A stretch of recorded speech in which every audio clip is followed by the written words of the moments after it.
Welcome everybody to today's session on WHS505. Just a few general housekeeping rules. Firstly, this session will be recorded and will be uploaded to YouTube. Make sure you check the chat into the chat box. There you will find you can type your student number and first name. The reason for this is that we will enter into our archive system that you have attended this session. Any questions you may have during the session, please type them into the chat box as we will answer them at the end of the session or in a later one-on-one phone tutorial. So today's session is about preparing for 505.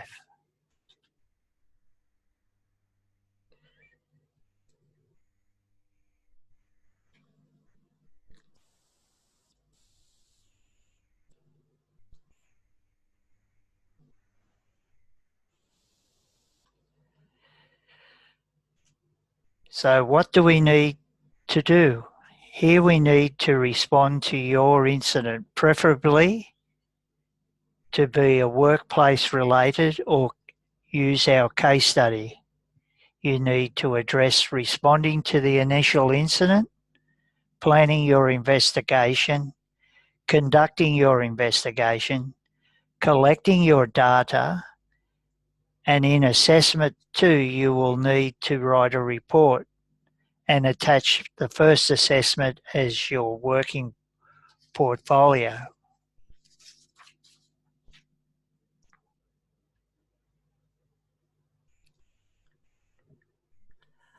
Other areas that we need to consider is,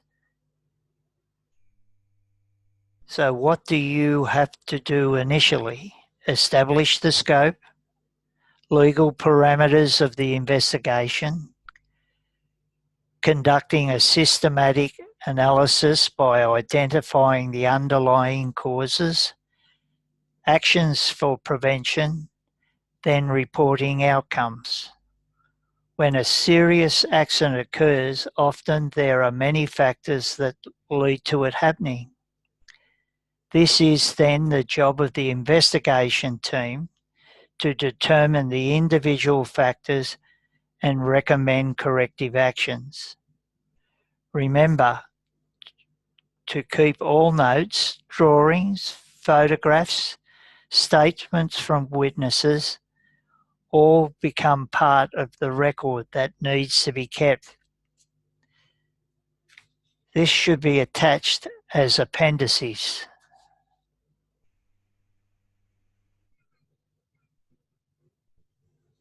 Here we have the definition of an incident. The important thing we recommend is that you use the Word document of the assessment as a template to submitting your answers.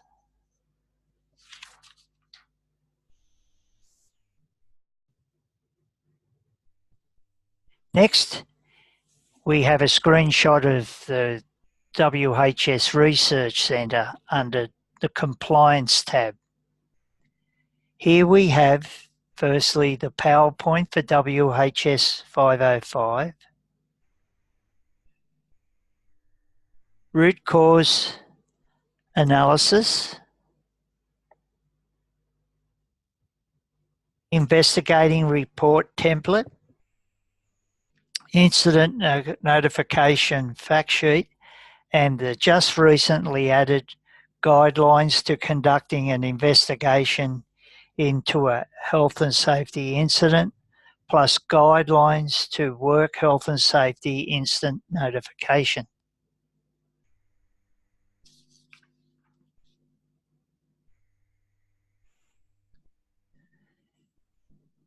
The next slide, we need to do our research into the legislative compliance. As it says here, primary duty of care, instant notification to the regulator, consultation processes, powers and functions. Also, we can look at dangerous incidents, section 37, due diligence, 27.5, notifiable incidents, section 35, officer sections 4 and 27, PCB use sections 5 and 19, persons with management and control of the workplace, section 20.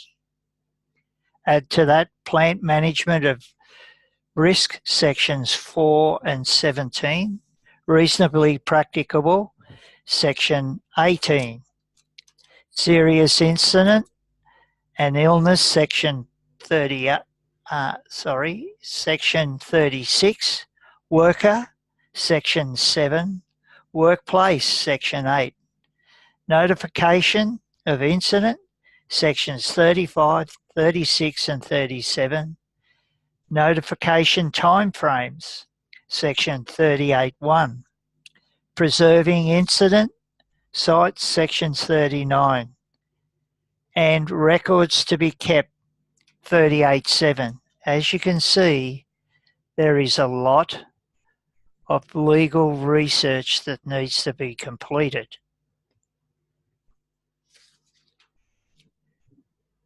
Research the process and activities needed to establish an incident investigation plan.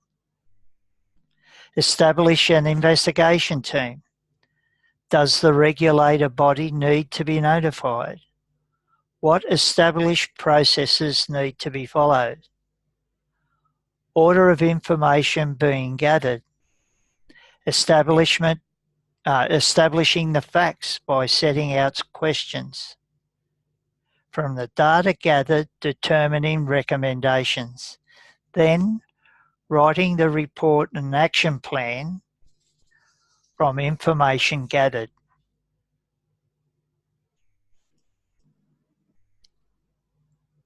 So when should you consider using the case study?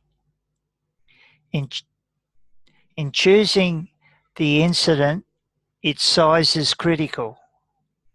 Your organisation may be sensitive to their information being used.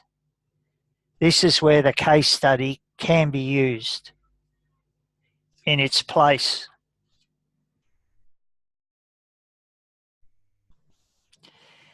Now, this is the most important slide.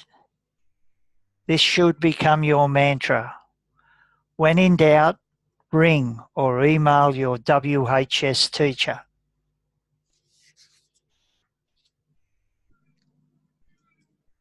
Are there any questions?